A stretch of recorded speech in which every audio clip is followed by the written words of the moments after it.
할렐루야. 살아계신 하나님의 이름을 높여 부르며 주님의 이름으로 인하여 기뻐합니다. 이 시간에도 우리가 예배를 위해서 함께 기도할 때에 하나님 이 시간에도 하나님의 그 임재 가운데 기쁨으로 신령과 진정으로 주님을 예배할 수 있도록 도와달라고 우리 이 시간 함께 기도하며 나갑니다.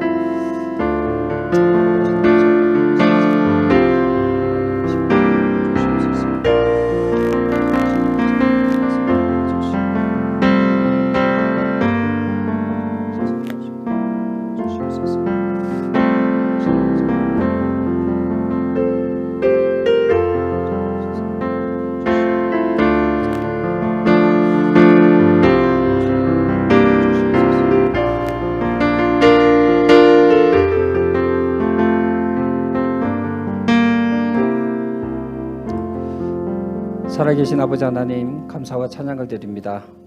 오늘도 우리가 예수 그리스도 보혈 안에서 우리를 불러주시고 그 십자가의 은혜를 소망하며 주님께 나아갑니다. 우리가 비록 이렇게 흩어져서 영상으로 예배를 드리지만 우리 마음에 하나님으로 인한 기쁨, 구원의 감격이 회복되지게 허락하여 주시고 아버지 하나님이여 마음을 다하여 주님을 찬양하고 전심으로 주님을 예배하게 하여 주옵소서. 예수님의 이름으로 기도드리옵나이다. 아멘. 할렐루야. 참 예전에 저희가 청년 때에 많이 불렀던 찬양이고요. 특히 군대기도회나 기도원에 갔을 때에 우리가 참 많이 불렀던 찬양입니다. 우리 학생들은 이런 찬양을 잘 모를 텐데 우리 엄마 아빠가 이런 찬양을 부르면서 또 이렇게 열심으로 살았구나, 우리 그렇게 생각하면서 우리 이 시간 함께 주님의 이름을 찬양합니다.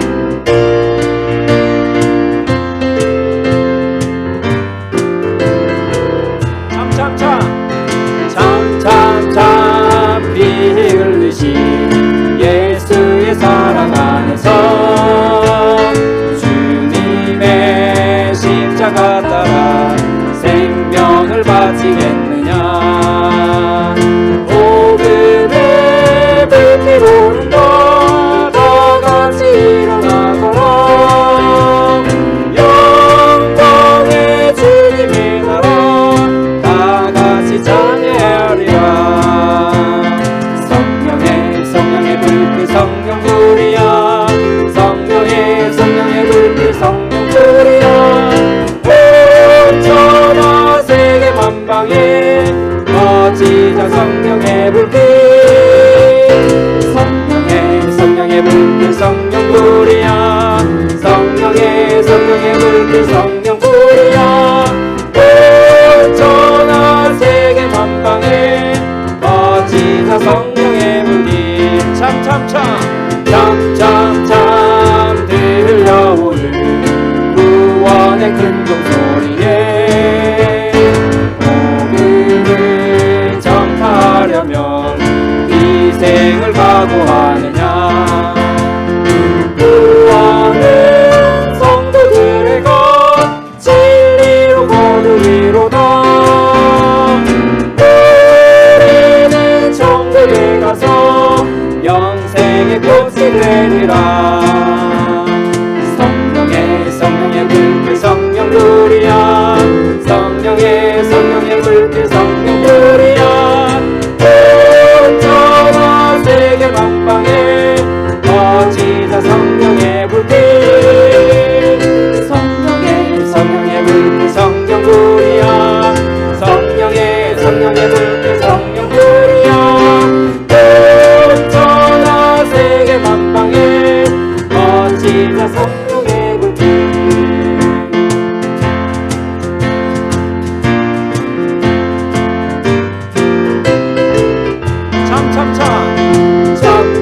참 들려오는 구원의 큰 종소리에 복음을 전파하려면 희생을 각오하느냐.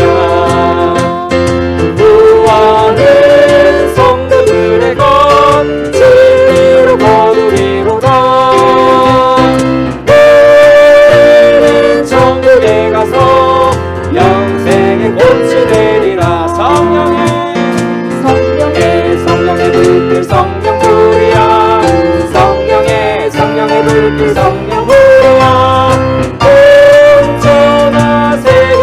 만방에 어찌자 성령의 불길 성령의 불길 성령불이야 성령의 불길 성령불이야 온전한 세계 만방에 어찌자 성령의 불길 성령 받으라 예수 내게 말씀하셔서 성령 받으라 예수 내게 말씀하셔서 할렐루야 성령 받았네 나는 성령 받았네 할렐루야 성령 받았네 나는 성령 받았네 평안히 있으라 예수 내게 말씀하셔서 평안히 있으라 예수 내게 말씀하셔서 할렐루야 평안해졌네 나는 평안해졌네 할렐루야 평안해졌네 나는 평안해졌네 주께서 말씀하십니다. 구원받으라 예수 내게 말씀하셔서 구원받아라 예수 내게 말씀하셔서 할렐루야 구원받았네 나는 구원받았네 할렐루야 구원받았네 나는 구원받았네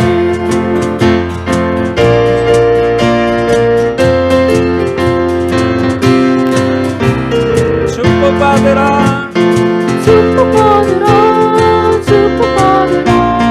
예수 내게 말씀하셔서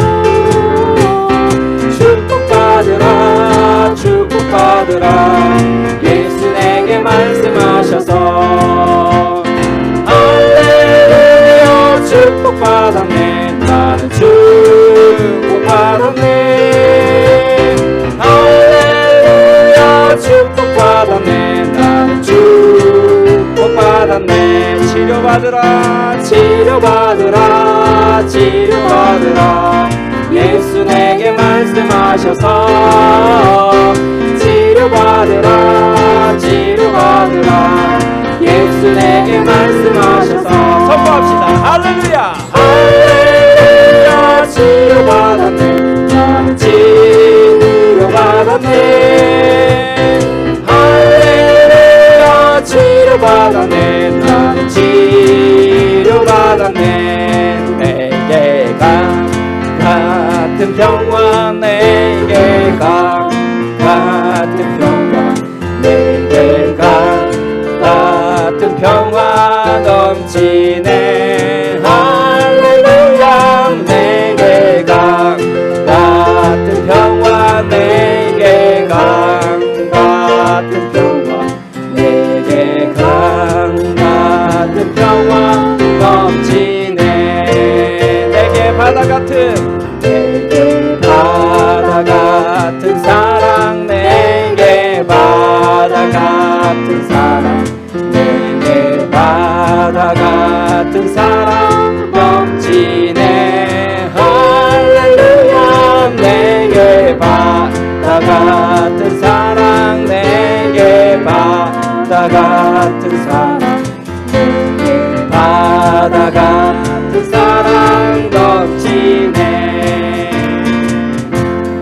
내게 샘솟는 기쁨 내게 샘솟는 기쁨 내게 샘솟는 기쁨 넘치네 할렐루야 내게 샘솟는 기쁨 내게 샘솟는 기쁨 내게 샘솟는 기쁨 넘치네 내게 믿음 소망 사랑 내게 믿음 소망 사랑 내게 믿음 소망 사랑 내게 믿음 소망 사랑 넘치네 할렐루야 내게 비는 소망 사랑 내게 비는 소망 사랑 내게 비는 소망 사랑 넘치네 할렐루야. 우리 아이들이 이런 찬양 뒤에 엄마 아빠한테 무슨 말을 하는지 모르겠어요. 엄마 아빠 저런 노래도 불렀어? 이렇게 얘기할 수도 있겠죠. 어떻게 보면은 멜로디가 아주 단순하고 지금 생각해 보면 굉장히 좀 촌스럽다고 할 수 있을까요? 좀 그럴 수도 있어요. 그런데 저희들이 젊었을 때에 청년 때에 정말 이 가사 하나 생각하면서 정말 하나님 앞에 우리의 몸을 우리의 삶을 헌신하겠다는 그런 고백이 깃든 찬양이었습니다. 우리가 이제 함께 찬양할 찬양은 이제 내가 살아도라는 찬양인데요. 그리스도 안에서 이미 우리가 죽은 줄 믿습니다. 예수 그리스도 안에서 우리가 믿음 안에서 살고 믿음 안에서 죽고 오직 하나님의 그 영광을 위하여 하나님 나의 모든 것은 주님의 것입니다. 우리 그런 마음으로 우리 함께 찬양을 고백합니다.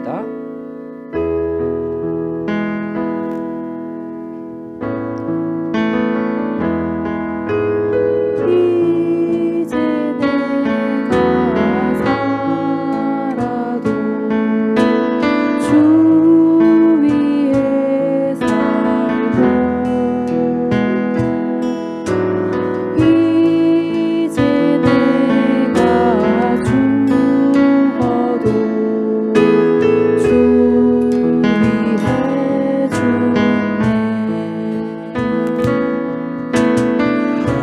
하늘 영광 보여주며 날 오라 하네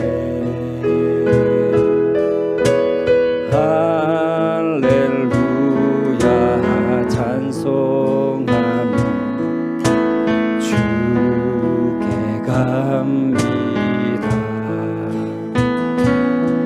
그러므로 나는 사나 죽으나 주님 것이요 사나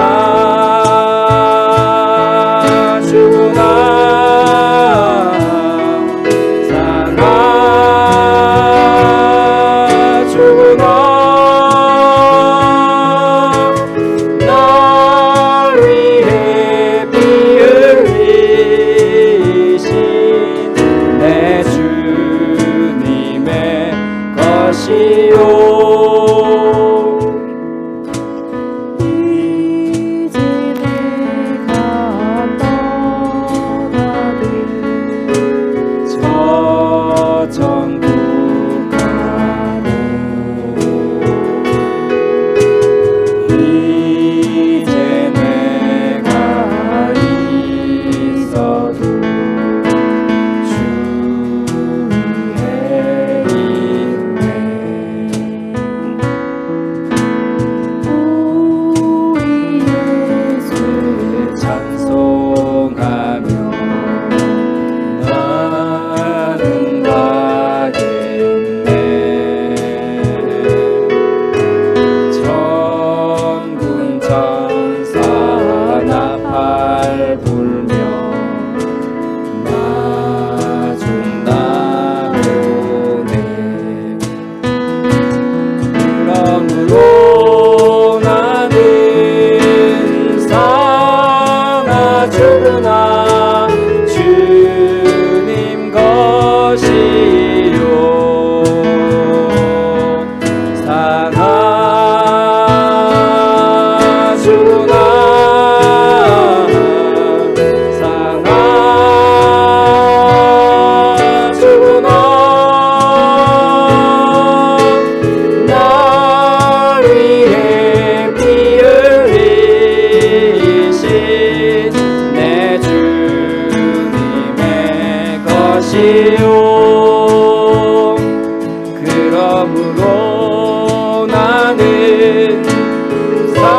주시오. 힘을 내세요. 힘을 내세요. 주님이 손잡고 계시잖아요. 주님이 나와 함께함을 믿는다면 어떤 역경도 이길 수 있잖아요. 힘을 내세요. 힘을 내세요. 힘을 내세요. 주님이 손잡고 계시잖아요. 주님이 나와 함께함을 믿는다면 어떤 고난도 견딜 수 있잖아요. 우리 시간 함께 기도하며 나갑시다. 방금 우리가 고백했던 것처럼 하나님, 그렇습니다. 이제 내가 살아도 주님을 위해 살게 하여 주옵소서. 우리가 죽는다 할지라도 주님을 위하여 죽는 삶이 되게 하여 주옵소서. 사나 죽으나 아버지 하나님이여, 이미 우리의 소유는 주님이 되신 줄 믿습니다. 하나님, 우리 안에 아버지 하나님이여 모든 완고함과 또 완악함이 떠나가게 허락하여 주시고, 우리를 위하여 십자가에 피 흘려서 우리의 생명을 구원하신 예수 그리스도 그 영광과 그 이름을 위하여 살아갈 수 있도록 도와달라고 우리 자신을 위해서 기도하시고, 또 대면 예배가 속히 시작되어질 수 있도록 도와달라고, 그리고 여전히 러시아와 또 우크라이나 그 전쟁 진행되고 있습니다. 하나님, 그 전쟁이 멈춰지게 해달라고 우리 세 가지 기도 제목을 가지고 우리 시간 함께 기도하며 나갑니다. 살아계신 아버지 하나님, 감사와 찬양을 드립니다. 거룩하신 아버지 하나님, 그렇습니다. 하나님, 예수 그리스도의 십자가 보혈의 은혜와 믿음으로 하나님, 우리의 모든 구원에서 떠났으니 약속 밖에 있던 자들이 하나님 안에 약속 안에 있게 되며 성 밖에 있던 자들이 성 안에 거하게 되었을 것입니다. 아버지 하나님이여, 전에는 외인이었으나 이제 예수 그리스도의 피를 인하여 우리가 하나님과 함께 되어짐을 믿습니다. 아버지 하나님, 이 모든 은혜와 그 역사는 하나님 자신만을 사랑하며 이웃을 내 몸과 같이 사랑하라는 주의 말씀을 실천하기 위함인 줄 믿습니다. 거룩하신 아버지 하나님, 주의 영광과 그 자들 하나님의 정말 그들을 위하여 기도하여 주시고, 우리가 할 수 있는 것이 무엇인지 돌아볼 수 있도록 은혜를 주시옵소서. 분명하게 교회를 위하여 기도합니다. 하나가 다시 또 확전되어지고 있습니다. 신실하신 아버지 하나님,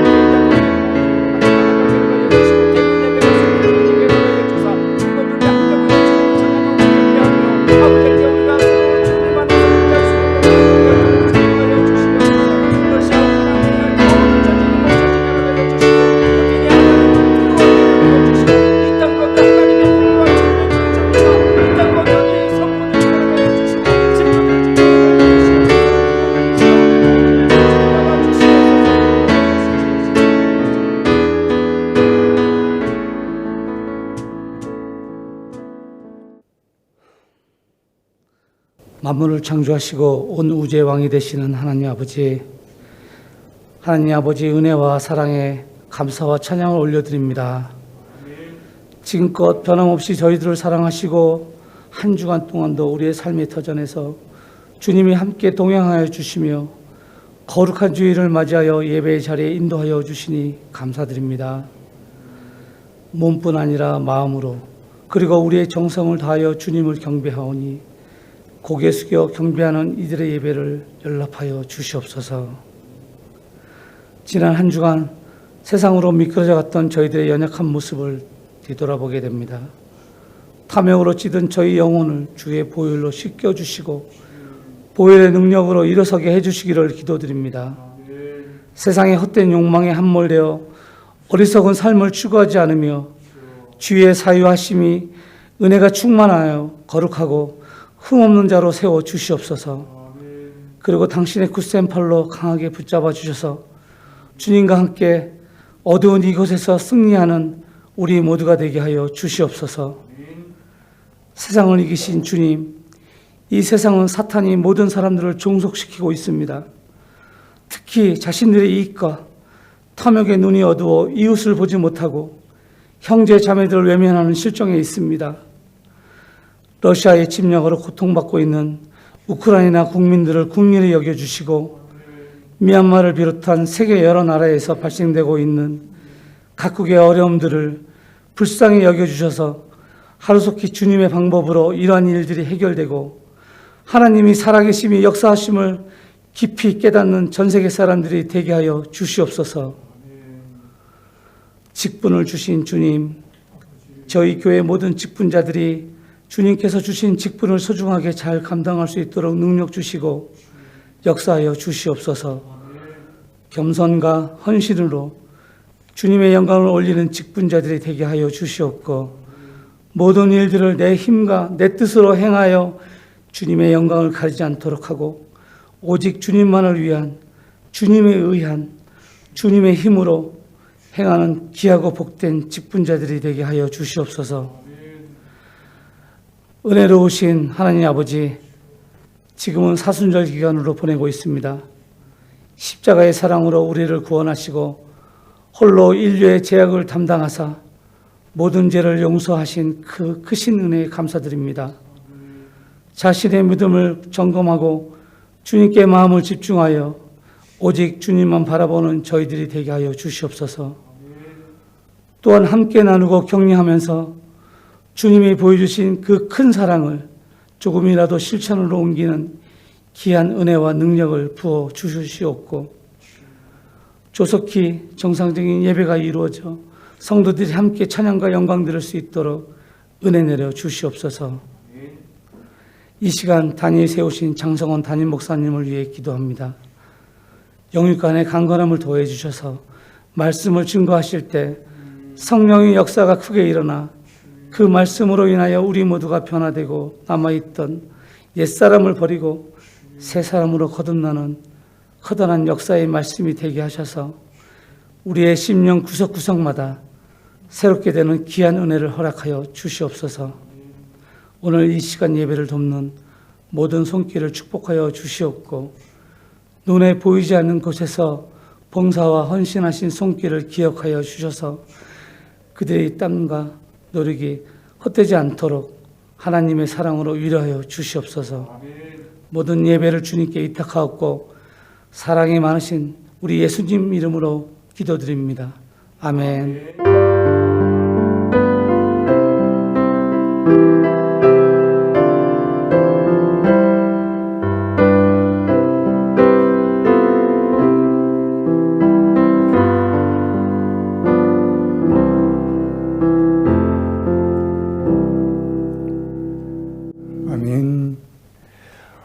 오늘 3월 마지막 주일 함께 나눌 말씀은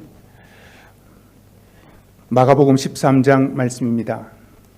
신약성경 77쪽 마가복음 13장 1절부터 13절까지의 말씀입니다.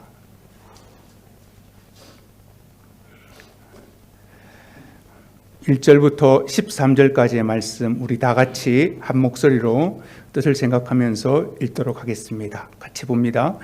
예수께서 성전에서 나가실 때에 제자 중 하나가 이르되 선생님이여 보소서 이 돌들이 어떠하며 이 건물들이 어떠하니까? 예수께서 이르시되 네가 이 큰 건물들을 보느냐? 돌 하나도 돌 위에 남지 않고 다 무너뜨려지리라 하시니라. 예수께서 감람산에서 성전을 마주 대하여 앉으셨을 때에 베드로와 야고보와 요한과 안드레가 조용히 묻되 우리에게 이르소서 어느 때에 이런 일이 있겠사오며 이 모든 일이 이루어지려 할 때에 무슨 징조가 있사오리까? 예수께서 이르시되 너희가 사람의 미혹을 받지 않도록 주의하라. 많은 사람이 내 이름으로 와서 이르되 내가 그러하여 많은 사람을 미혹하리라. 난리와 난리의 소문을 들을 때에 두려워하지 말라. 이런 일이 있어야 하되 아직 끝은 아니니라. 민족이 민족을 나라가 나라를 대적하여 일어나겠고 곳곳에 지진이 있으며 기근이 있으리니 이는 재난의 시작이니라. 너희는 스스로 조심하라. 사람들이 너희를 공회에 넘겨주겠고 너희를 회당에서 매질하겠으며 나로 말미암아 너희가 권력자들과 임금들 앞에 서리니 이는 그들에게 증거가 되려 함이라. 또 복음이 먼저 만국에 전파되어야 할 것이니라. 사람들이 너희를 끌어다가 넘겨줄 때에 무슨 말을 할까 미리 염려하지 말고 무엇이든지 그때에 너희에게 주시는 그 말을 하라. 말하는 이는 너희가 아니요 성령이시니라. 형제가 형제를, 아버지가 자식을 죽는 데 내어주며 자식들이 부모를 대적하여 죽게 하리라. 또 너희가 내 이름으로 말미암아 모든 사람에게 미움을 받을 것이나 끝까지 견디는 자는 구원을 받으리라. 아멘. 한 주간도 주님 안에서 평강하셨습니까?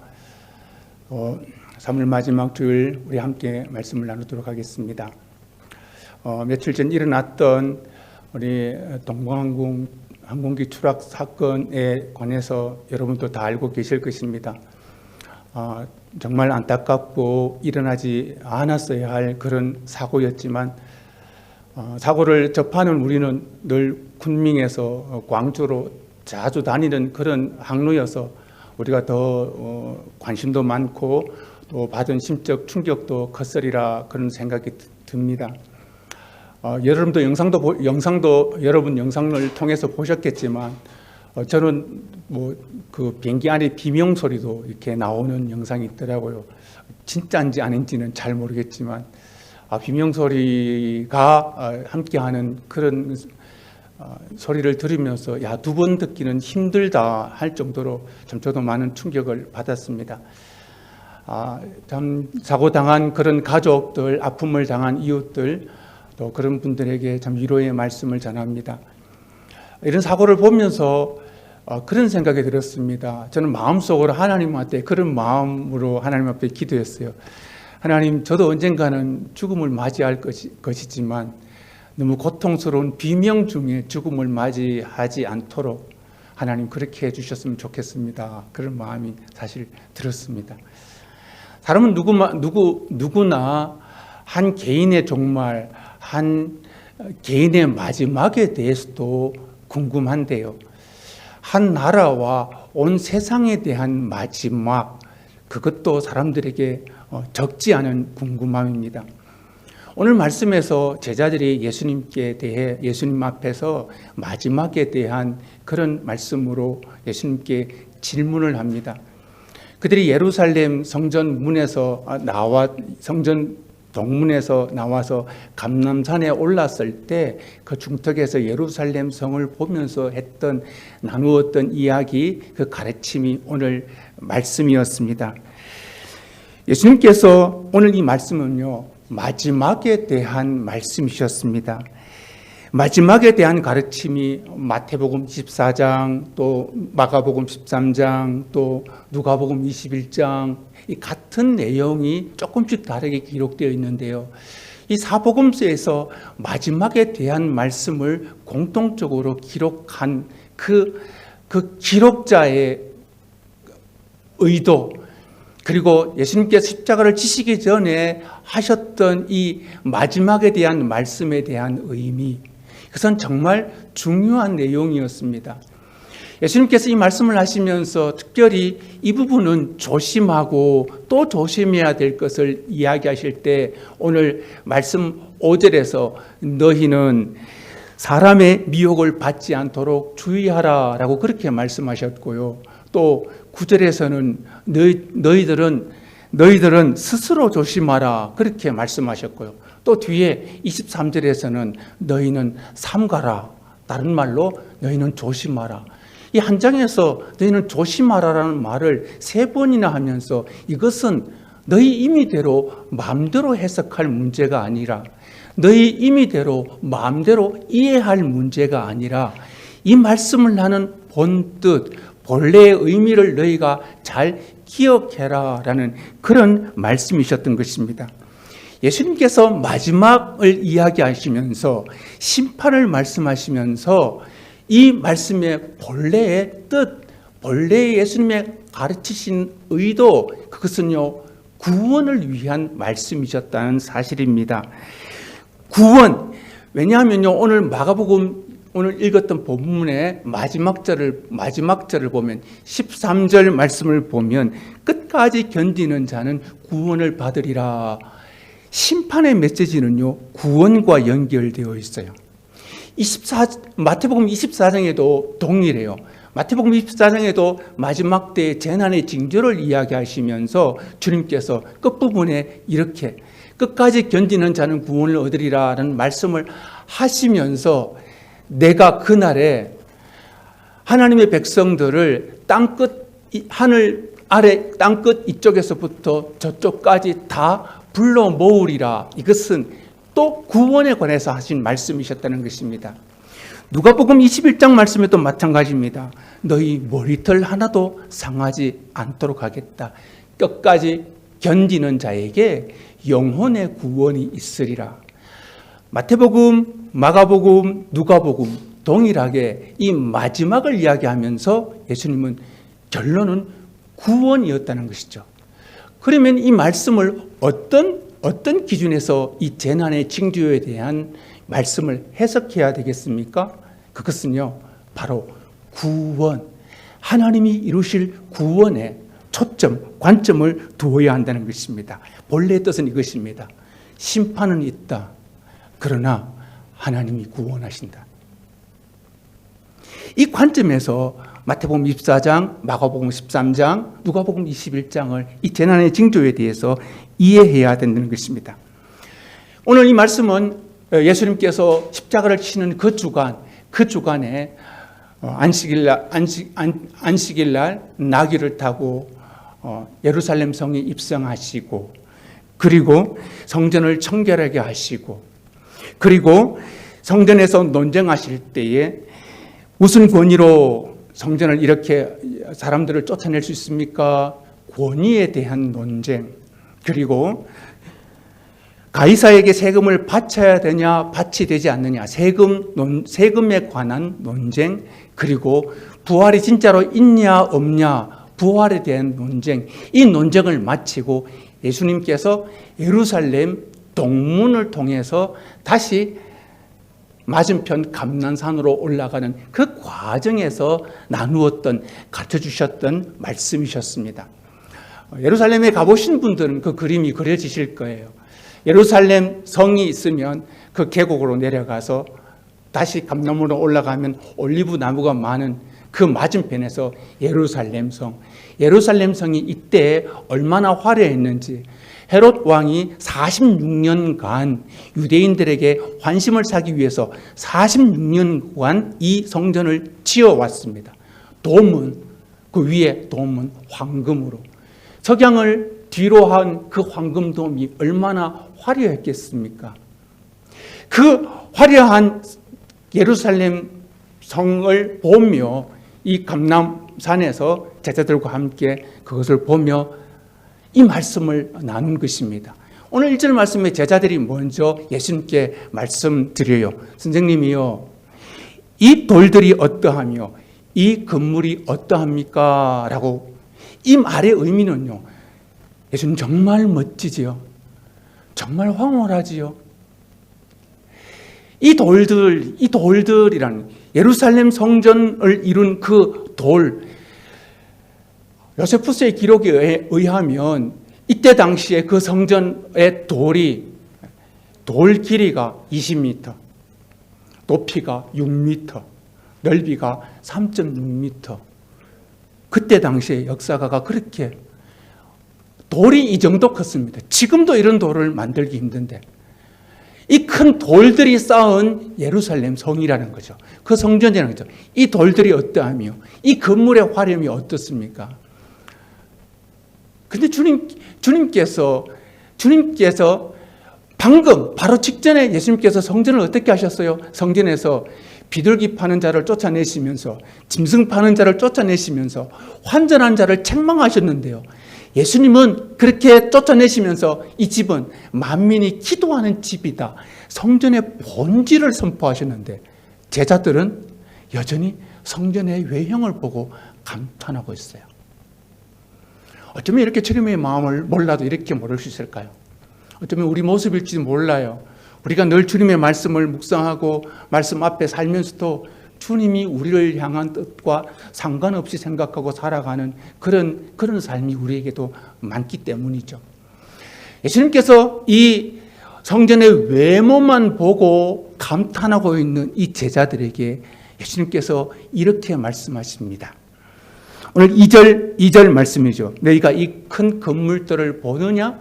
돌 위에 돌 하나도 남지 않고 다 무너뜨려지리라 라고 주님께서 그렇게 말씀하십니다. 예수님께서 이 말씀을 하신 이것은 바로 심판의 때를 말씀하신 것입니다. 마지막 때를 말씀하시는 것입니다. 모든 것이 무너질 그때가 온다는 그 말씀을 주님께서 하고 계십니다. 충격이죠. 이렇게 화려하게 지은 이때 당시 유대인들은요, 세상은 다 무너져도 예루살렘 성은 무너지지 않을 거라는, 어떻게 지었는가를 알거든요. 세상은 다 무너져도 이 예루살렘 성만큼은, 이 성전만큼은 영원히 무너지지 않는다는 의식이 이 유대인들 가운데 있었거든요. 근데 예수님께서 돌 위에 돌 하나도 남지 않고 다 무너뜨려지리라 라고 말씀하시니까 이들은 충격이었던 거죠. 그래서 감나무 산 중턱에 성전을 마주보고 앉았을 때 예수님의 제자들이 조용히 다시 예수님께 물어요. 오늘 말씀 보니까 베드로와 야고보와 안드레와 요한이 예수님께 조용히 물을 때, 선생님, 어느 때 이런 일이 일어나겠으며 이 모든 일이 이루어지려 할 때에 무슨 징조가 있겠습니까? 라고 그렇게 여쭈어 봅니다.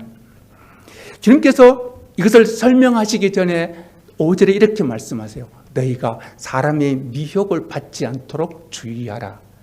이 말씀은요, 어설픈 해석 조심해라, 설익은 기대하지 말아라 라는 의미였어요. 오늘 또 마태복음 24장과 이 마가복음 13장 말씀을 두고 얼마나 많은 사람들이 어설픈 해석, 섣부른 기대로 오늘 이 시대의 상황을 놓고 이때다라고 한 사람들이 얼마나 많아요. 그래서 주님께서 무엇을 박은 거예요? 너희가 사람의 미혹을 받지 않도록 주의하라라고.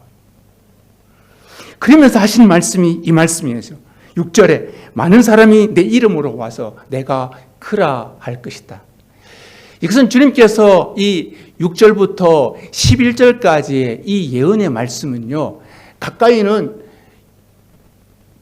주후 70년에 로마의 디도 장군이 예루살렘을 침공해서 완전히 무너뜨릴 예루살렘 성의 멸망을 두고 하신 예언의 말씀이셨어요. 그리고 나아가 장차 예수님이 다시 재림하실 때 나타날 세상의 마지막 때의 징조를, 그래서 이것을 이중경고라고 말해요. 예루살렘 성의 심판과 예수님의 재림으로 말미암은 온 세상의 심판, 그래서 이중경고다, 그렇게 말씀하시죠. 많은 사람이 내 이름으로 와서 내가 그라, 내가 메시아, 내가 그리스도라 라고 하는 사람이 일어날 것이다 라고 주님께서 말씀하셨어요. 실제로 예수님이 부활하시고 승천하신 다음 사도행전 5장 말씀을 보면 드다라는 사람, 그리고 갈릴리의 유다라는 사람, 이 사람들이 그들이 스스로 자기를 높였다라는 말씀이 사도행전 5장 말씀에 있는데요, 이들이 자기가 메시아, 자기가 그리스도다라고 그렇게 이야기했다는 거죠. 그들이 망하고 난 다음에 다 흩어졌다. 이 사람들에 대한 징조를 예수님께서 미리 말씀하셨어요. 예루살렘 성이 멸망하기 전에 바로 내가 그라 하는 사람이 일어나게 될 것이다. 또한 난리와 난리의 소문을 들을 것이다. 전쟁의 소문, 민족이 민족을, 나라가 나라를 대적하여 일어날 것이다 라는 말씀. 정말로 예수님께서 승천하시고 난 다음 예루살렘, 팔레스타인 인근을 통해서 얼마나 많은 전쟁이, 로마 나라와 파르티아 제국과 그 아직도 점령당하지 못한 파르티아 제국과 30년부터 60년까지 줄기차게 전쟁을 했고요. 또 헤롯 안티파스 헤롯 왕과 그리고 아라비아 땅 나바테아의 왕 아테레스 이 왕과도 끊임없이 전쟁을, 정말 난리와 난리의 소문이 나고 나라가 나라를 대적하여 일어났던 일들이 실제로 있었습니다. 예루살렘 멸망 전에 예수님께서 그것을 미리 말씀하시고 성취하시는 것을 역사를 통해서 우리가 확인했어요. 뿐만 아니죠. 나라의 처처에 곳곳에 지진과 기근이 있으리라. 자꾸 이것은 우리는 지금 이 시대의 기근과 지진을 해석하려고 하잖아요. 아니요. 예루살렘 성이 함락당하기 전에 주후 61년에 소아시아에서 큰 지진이 일어났고요. 62년에는 폼페이에서 큰 지진이 일어났고요. 주후 67년에는 예루살렘에서 또한 큰 지진이 일어났어요. 정말 예수님 하신 말씀대로 곳곳에 지진이 일어났고 기근이 일어났었습니다. 이런 말씀은 가까이로는 1세기 후반에 예루살렘 멸망의 징조이지만 멀리로는 예수님의 재림 전에 일어나는, 예수님의 재림 전은 어때요? 예수님이 출생하시고 탄생하시고 그리고 부활하신 다음 지금까지 다 마지막 때잖아요. 여기에 대한 징조의 말씀이셨어요. 뒤에 9절부터 10절까지의 말씀도 마찬가지요. 사람이 너희를 공회에 넘겨주겠으며 너희를 회당에서 매질할 것이다. 그 사이에 만국의 복음이 전파될 것이며 11절에 형제가 형제를 아비가 자식을 죽는 데 내어주고 자식이 아비를 죽는 데 내어준다. 이것은 실제로 네로 황제의 핍박 때에 그리스도인들이 아비가 자식을 내어주고 자식이 아비를 죽는 데 내어주는 일이 실제로 있었다는 것은 역사가 요세푸스를 통해서 이미 우리 가운데 알려져 있습니다. 예수님이 하신 말씀대로 예루살렘 성이 멸망하기 직전에 다 이 모든 일들이 말씀대로 이루어졌다는 사실입니다. 예루살렘 심판전에 성취되었다면 예수님께서 이 말씀을 하신 것은 심판 날을 계산하라고 주신 말씀이 아니에요. 이것은 심판 날이 있다는 것을 강조하는 말씀이셨어요. 그리고 마지막 때가 있으므로 그것을 준비하라는 그런 말씀이셨어요. 마태복음 25장에 예수님께서 마지막 때가 있다는 것을, 심판이 있다는 것을 더 구체적으로 말씀하시기 위해 비유로 말씀하시죠. 비유를 말씀하실 때 인자가 자기 영광으로 모든 천사와 함께 올 때 자기 영광의 보좌에 앉으사 모든 민족을 그 앞에 모으고 각각 구분하기를 목자가 양과 염소를 구분하는 것 같이 구분하리라. 심판에, 그리고 오른편에 있는 자들에게 하나님께 복음 받은 자들아 창세로부터 너희를 위하여 예비된 나라를 상속받아라 라고 칭찬하시고 맨편에 있는 자들에게 말씀하실 때 저주를 받은 자들아 너희를 위하여 예비된 마귀와 그의 무리들을 위해 예비된 영원한 불에 들어가라 라고 그렇게 심판하셨어요. 예수님께서 말씀하신 심판에 대한 이야기가요, 굳이 예수님의 공생의 초기가 아니라 예수님이 십자가를 지시는 그 주간에 그 막바지에 마지막에 대한 심판의 이야기를 많이 말씀하세요. 여러분 좀 궁금하지 않으셨어요?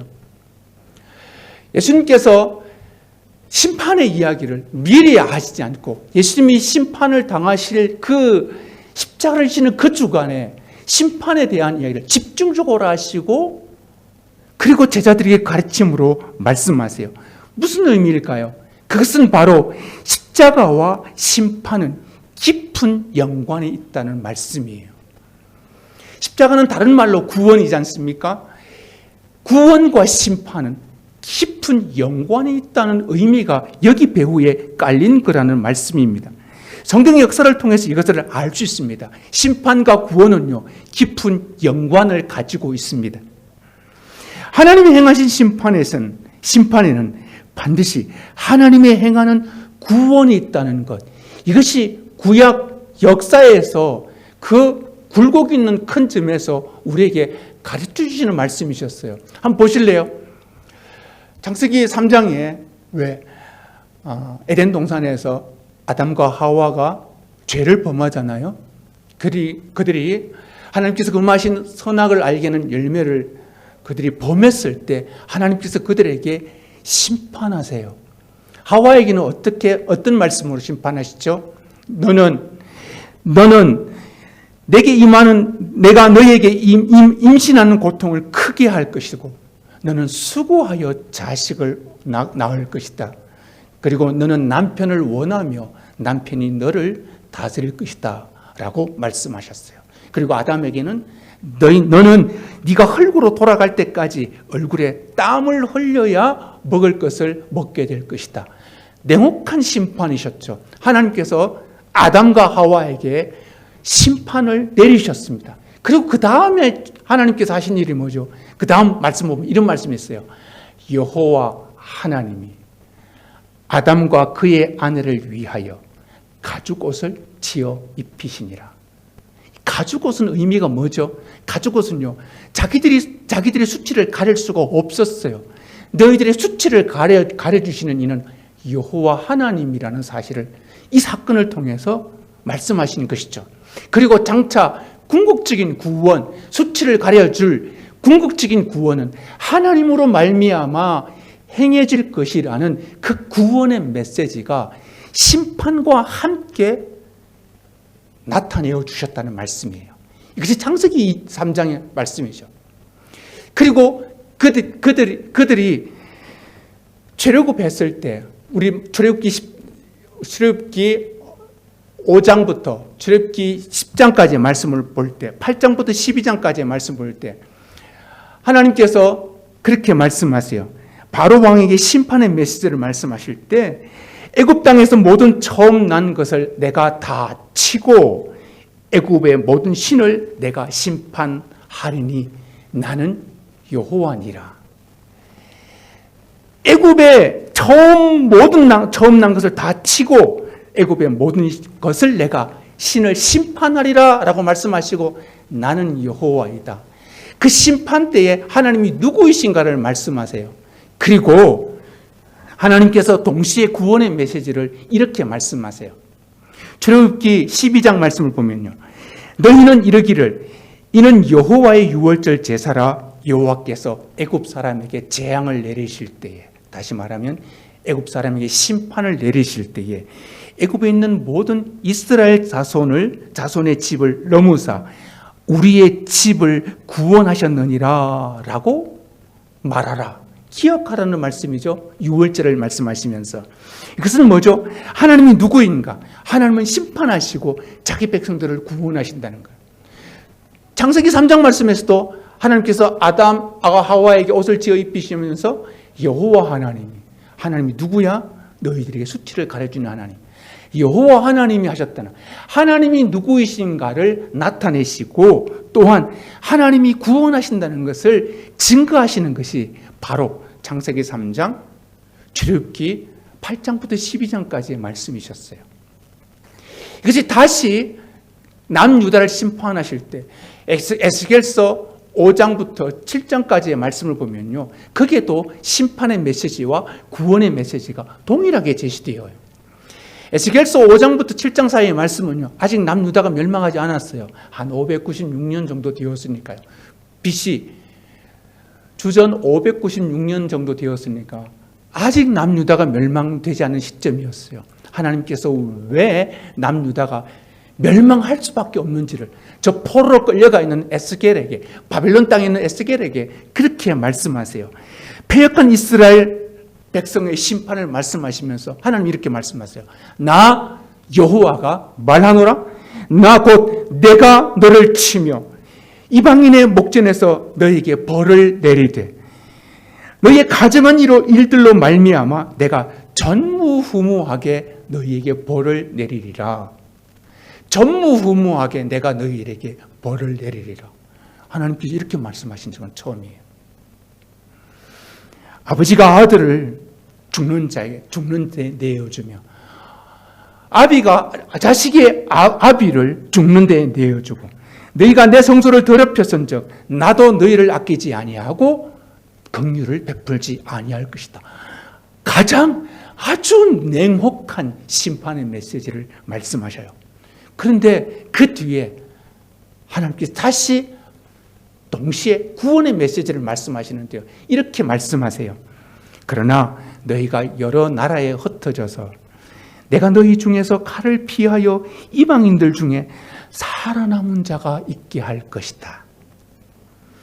그때야 그들이 나를 여호와인 줄 알리라. 창세기 말씀이나 출애굽기 말씀이나 에스겔 말씀이나 이 구약의 역사에서요, 하나님은 심판에 강한 메시지를 선포하실 때 동시에 구원의 약속도 함께 주셨다는 사실을 발견할 수 있습니다. 그러면 무엇을 우리가 알 수 있어요? 심판은 구원의 관문이라는 사실을 알 수 있습니다. 피할 수 없는 심판, 결정된 심판, 그 배후에 역사하시는 하나님의 구원, 이것이 성경의 스토리고요. 이것이 하나님의 사랑이었습니다. 이것은 구약 역사의 중요한 패턴이었습니다. 인류 첫사람 아담이 하나님을 거스렸습니다. 그들이 자기가 하나님이 되려 하였습니다. 이것은 피할 수 없는 심판이었습니다. 하나님은 냉혹하게 그들을 심판하셨고요, 에덴 동산에서 쫓아내시며 그들을 냉혹하게 심판하셨습니다. 그러나 가죽 옷을 지어 입히시며 인간의 궁극적인 구원을 약속해 주셨습니다. 애굽의 바로 왕이라는 이 세상도 그들이 하나님을 거스렸습니다. 아예 그들은 하나님이 되어 있었습니다. 심판을 피할 수 없었죠. 하나님이 그들을 냉혹하게 심판하셨습니다. 그 심판 배후에는 어떤 역사가 있었습니까? 하나님의 택하신 백성들을 구원해내는, 건져내는 역사가 있었습니다. 심판은 구원을 알리는 신호탄이었습니다. 뿐만 아니라 이스라엘 백성도 그들이 하나님을 거스렸습니다. 하나님을 버렸고요, 하나님 자리에 다른 우상들을 올려놓고 하나님처럼 그들이 섬겼습니다. 그들도 심판은 피할 수 없었습니다. 혹독한 심판을 하나님께서 말씀하셨습니다. 그러나 남은 자들을 통해서 하나님께서 구원을 이루어내실 약속을 하나님께서 해주십니다. 남유다의 멸망사건도 심판은 구원의 신호탄이라는 사실을 알 수 있었습니다. 그렇다면 오늘 본문의 이 마지막 때를 말씀하시는 이 말세의 징조에 가는 심판의 예언도, 이 메시지도 예수님께서 반드시 성취하실 구원의 관점에서 해석해야 한다는 말씀입니다. 너희가 이 큰 돌들을 보느냐? 돌 위에 돌 하나도 남지 아니하고 다 무너뜨려지리라. 이 무서운 심판의 메시지는요, 하나님께서 반드시 이루어내실 구원, 영원한 구원이 임박해 있다는 메시지와 동일한 것입니다. 하나님의 심판이 일어나는 시점, 그 시점을 계산하라고 이 말씀을 주신 것이 아니라 하나님의 행하실 구원을 바라보라고 이 말씀을 주신 것입니다. 세대주의나 얼마나 잘못된 사람들이 이 말씀을 가지고 잘못 해석해요. 1차 세계대전 때도 그랬고요, 2차 세계대전 때도 그랬고요, EU 유럽연합이 생길 때도 그랬고요, 또 크림반도 전쟁 때도 그랬고, 지금 우크라이나 전쟁 때도, 이 전쟁도 자꾸 이걸 가지고 해석해내려고 맞추는 그런, 성경을 문자적으로 해석하려는 세대주의의 그런 가치관에 휩쓸리는 사람이 많기 때문에 주님께서는 우리에게 주의하라, 사람의 미혹을 받지 않도록 주의하라, 너희가 삼가 조심하라, 그렇게 말씀하신 것입니다. 심판 메시지의 핵심은요, 하나님께서 행하시는 자기 백성의 구원을 바라보라는 말씀이셨다는 것입니다. 그래서 심판을 말씀하시며 마지막 절에 13절에 끝까지 견디는 자는 구원을 받으리라. 심판 메시지는 구원과 연결되어 있다는 말씀입니다. 그래서 예루살렘 성으로 이제 십자가를 지시기 위해서 예루살렘 성으로 들어가는 그 마지막 순간에 여리고성에서, 지난주 말씀 기억하세요? 삭개오의 집에서 인자가 온 것은 잃어버린 자를 찾아 구원하려 함이라. 그 구원의 메시지, 주님께서 심판, 인류가 받을 심판을 자신으로 돌려서 자기가 심판을 받지만 그 심판이 끝이 아니라 그 심판 곧 너희들을 위한 구원이라는 것을 주님은 걸음걸음마다, 사건마다, 가르침마다 이것을 강조해 주신 것입니다. 그 구원의 문을 예수님께서 어떻게 여셨습니까? 그 심판을 자기에게로 돌리심으로 여셨습니다. 예수님께서 그 심판을 자신에게 어떻게 돌리셨어요? 심판 그대로 주님은 빌라도의 법정에 서셨습니다. 그리고 거기서 사형을 언도 받으셨습니다. 그리고 사형 언도 받은 그 죄가로 채찍을 맞으셨습니다. 그리고 침뱉음을 당하셨고 조롱을 당하셨고 그리고 완전히 발가벗긴 채로 십자가에 달리셨습니다. 죄인이 받아야 할 모든 모욕과 모든 조롱과 모든 심판을 감내내시고 주님께서 십자가에서 죽으셨습니다. 죽음에 대한 심판을 주님으로 자신에게로 돌리셨습니다. 예수님께서 이 심판은 심판의 끝이 아니라 이 심판은 곧 내가 나로 말미암아 너희를 구원하시겠다는 예수 그리스도의 강한 의지였고 그것을 보이시기 위해서 이 심판의 메시지를 다시 한번 마지막에 말씀하셨던 것입니다. 요한복음 3장 말씀을 우리는 잘 알고 있습니다. 하나님의 아들을 세상에 보내신 것은 세상을 심판하려 하심이 아니요 그로 말미암아 세상이 구원을 받게 하려 하심이라. 세상의 사건, 사고, 비행기 추락 사건이나 또 많은 사건과 사고들은 그것들은 우리 개인의 마지막을 궁금하게 합니다. 나는 어떤 마지막 최후를 맞을 것인가? 동시에 온 세상과 인류의 마지막은 어떨 것인가에 대한 궁금증도 우리에게 줍니다. 틀림없는 사실을 우리가 기억해야 합니다. 그것은 개인과 세상의 마지막이 있다는 사실입니다. 틀림없는 사실은 그렇습니다. 세상과 개인에게 심판이 있다는 말씀입니다. 심판을 예고하신 예수님의 본심은 심판이 있다. 그래, 심판이 있다. 그러나 나는 너희를 구원할 것이다. 라는 것이 심판 메시지를 향한 주님의 본심이라는 말씀입니다. 예수님께서 이 땅에 오실 때부터 세상의 마지막은 시작되었습니다. 주님이 때가 찼고 하나님의 나라가 가까웠다. 이 선포는 바로 마지막 때를 선포하신 주님의 말씀이셨습니다. 예수님이 이 땅에서 오실 때부터 이미 마지막은 심판은 시작되었습니다. 이것은 곧 하나님의 행하시는 구원도 시작되었다는 말씀입니다. 말씀으로 우리에게 호소합니다. 내가 너희를 향한 나의 구원이 시작되었다고. 끊임없이 주님 우리를 향해서 말씀하시고 도전하시고 깨닫게 하십니다. 그리고 그 말씀을 통해서 우리에게 다시 약속하시고 또 약속하시고 또 확인시켜 주십니다.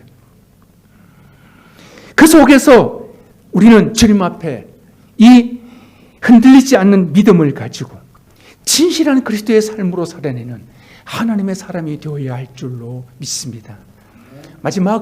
마지막 때의 말씀은 우리가 마지막 때가 언제인가 계산을 위한 말씀이 아니라 하나님의 구원이 틀림이 없다는 것을 우리에게 다시 확인해 주시는 약속의 말씀이었습니다. 이 말씀을 주님께서 십자가를 지시는 그 주간에 말씀하시면서 너희를 향한 나의 구원은 흔들림이 없다. 너희를 향한 나의 구원은 변함이 없다. 나는 너희를 구원하리라. 이 약속의 말씀이 오늘 우리 가운데 살아있다는 것을 기억하시고 그 약속의 말씀 안에 그 구원의 삶을 누리는 저와 여러분의 삶이 되시기를 주님의 이름으로 부탁드립니다. 함께 기도하겠습니다. 하나님 아버지 감사합니다. 오늘 하나님 또 복된 주일 허락하셔서 함께 기도하게 하여 주심, 함께 예배하게 하여 주심을 감사합니다. 하나님 아버지 우리 삶이 참으로 내일을 알 수 없는 그러한 인생입니다. 하나님 여러 가지 사건 사고를 만나며 우리의 마지막을 생각하지 아니할 수 없습니다. 하나님 주님께서 우리에게 말씀을 통해서 다시 말씀하십니다. 심판은 있다. 그러나 나는 너희를 구원하리라. 이 약속의 말씀, 이 놀라운 은혜를 기억하게 하시고 우리가 하나님 구원받은 백성으로서의 삶을 온전히 살아가는 우리 모두가 되게 하여 주옵소서. 헛되어서 예배드리지만 하나님 우리 흩어진 성도들 기억하게 하여 주시고 하나님 그들 가운데 하나님 약속의 말씀이 살아 움직이게 하여 주시며 여전히 우리가 예배를 사모하며 기도를 쉬지 않는 주의 모든 백성이 되게 하여 주옵소서. 주님, 내일부터 있을 사순절 20일 특별 기도 새벽 기도회 아침 기도 위에 하나님께서 함께하여 주시고 하나님께서 예배에 참석하고 기도하는 모든 지체들에게 큰 은혜를 더하여 주옵소서. 주님 믿습니다. 감사하옵고 예수 그리스도 이름으로 기도드리옵나이다. 아멘. 찬송 294장 찬양 드리며 준비하신 예물 드리겠습니다.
예물을 위해서 함께 기도하겠습니다. 하나님 아버지 감사합니다. 시간 또한 주님의 사랑, 그 참사랑, 더 큰 사랑을 기억하며 하나님 또 믿음의 예물을 감사함으로 드립니다. 주님의 사랑에 감격하여 이 예물을 드립니다. 우리의 드리는 예물을 주님께서 연락하여 주시고 또 하나님 우리의 삶까지 드리는 우리의 삶이 믿음의 걸음이 되게 하여 주옵소서. 하나님 감사의 제목을 따라 예물을 드립니다. 하나님 또한 10의 1조를 구별해서 드립니다. 하나님, 우리의 삶이 온전히 주님의 것임을 고백하며 이 예물을 드립니다. 하나님, 우리의 한 주간의 또 한 주간의 삶도 구별된 예물처럼 살아가는 우리 모두가 되게 하여 주옵소서. 주님 감사합니다. 영광 돌리옵고 예수 그리스도 이름으로 기도드리옵나이다. 아멘. 교회 소식 알려드립니다.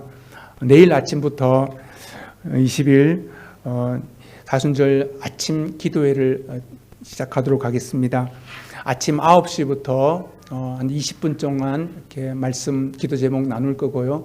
그리고 개인 기도하는 시간을 가질 예정입니다. 여러분, 사순절 기간이어서 구별된 그런 마음으로 함께 동참해 주시기를 부탁드립니다.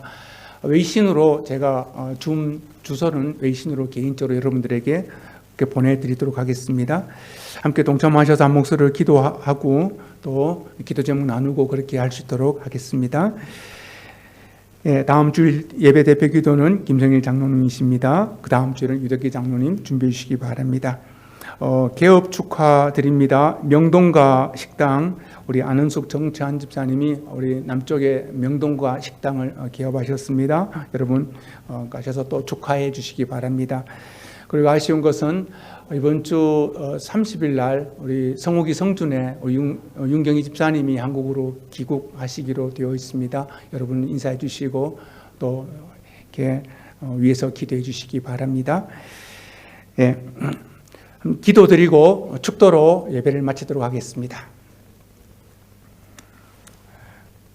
이제는 우리가 받을 심판을 자신에게로 돌리신 주 예수 그리스도의 은혜와 우리에게 구원의 은혜를 허락하신 하나님 우리 아버지 크고 놀라우신 사랑하심과 우리로 세상 속에서 믿음 지키도록 끝까지 도우시는 성령님의 역사하심이 주님께서 이루신 그 구원의 은혜를 깨닫고 구원받은 백성의 합당한 삶으로 살아가기로 결단하는 주의 모든 자녀들 머리 위에 그 가정과 일터 위에 이제부터 영원토록 항상 함께 있을지어다. 아멘.